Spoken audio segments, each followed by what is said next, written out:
After some really bad movies, with a couple of exceptions, but I felt like a huge string of just clunky bad movies that I either put myself through or they were just new movies that I thought might be interesting but turned out to be bad.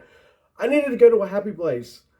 And a place that I remembered that made me happy, but I don't really remember it. So yeah, that's weird. Yeah, I could not remember anything about Kiss Kiss Bang Bang. Yeah, I had to do that shooty for this one. I couldn't remember anything. I only remember Robert Downey Jr., Val Kilmer, Michelle Moynihan. That's it. Oh, of course, I also remember the Shane Black thing because I'm a fan of his. And this is a movie I recommended over the years, but it's one of those really lame recommendations. Like, I'd recommend this movie, and then people would be like, "What's it about?" I don't know, but it's got Val Kilmer in it and Robert Downey Jr., and it's, written and directed by the guy who did Lethal Weapon. Oh, really? Yeah, yeah, he's a scrawny guy from Predator. Talking around the movie instead of like about it, what it is. So I don't know if anyone ever took me up on that recommendation. I hope so, because they were in for a good time. And if you didn't, well, maybe you're in for a good time, because this movie's on Netflix. There's every reason why you should watch this movie. So yeah, Robert Downey Jr. plays this guy who is a bit of a small-time petty crook. He's made a lifetime of bad decisions, and just by luck, he finds himself in an audition room. They like him, and he's flown off to Los Angeles. And from just going to this Hollywood party, this one Hollywood party, comes this weird, interesting, but extraordinarily convoluted mystery, needlessly so, but that's all part of the story, mystery that unfolds. And so you've got this petty thief, actor wannabe.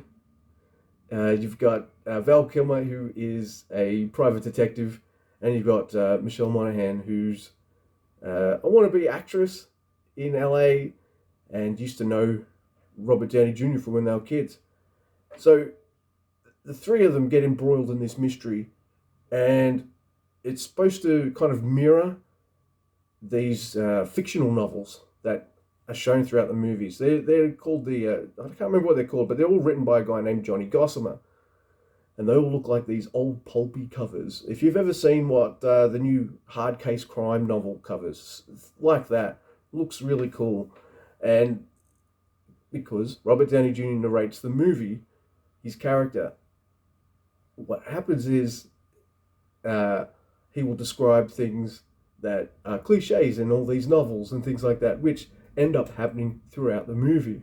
And I think there's instances where if this was like a standard run-of-the-mill kind of mystery, you think Val Kilmer probably would have solved it so soon, because it was so needlessly complicated and silly, because the people responsible are using one of these books to kind of plan their shenanigans. It's the two people, Robert Downey Jr. and Michelle Monaghan, who like those novels, who are kind of being like, wait a minute, this is just like a book. So yes, I really love that aspect of it. It can be quite dark in places, really dark, but also quite emotional. I think what works in this movie, and it works for a lot of Shane Black movies. I think the Nice Guys, was it the Good Guys? It's one of those two. What sells these movies are the characters and the connections they make, and the banter between them. This movie is kind of fucked up in places, but really funny.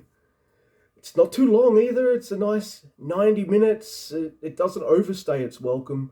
It pretty much milks its gimmick for about as much as it's worth before it's over. And I had a really, really awesome fun time with it. I will probably be able to go, yeah, I remember this movie now. I know what it's about. I know what happens in it. There's some great jokes that I probably won't forget. One involving Russian roulette. Which always,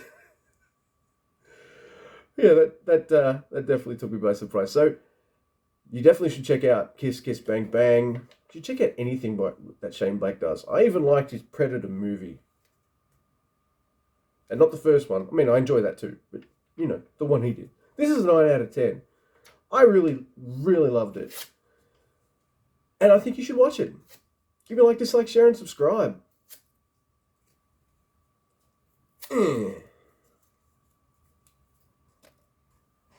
Very unsatisfying when it's all in a clump.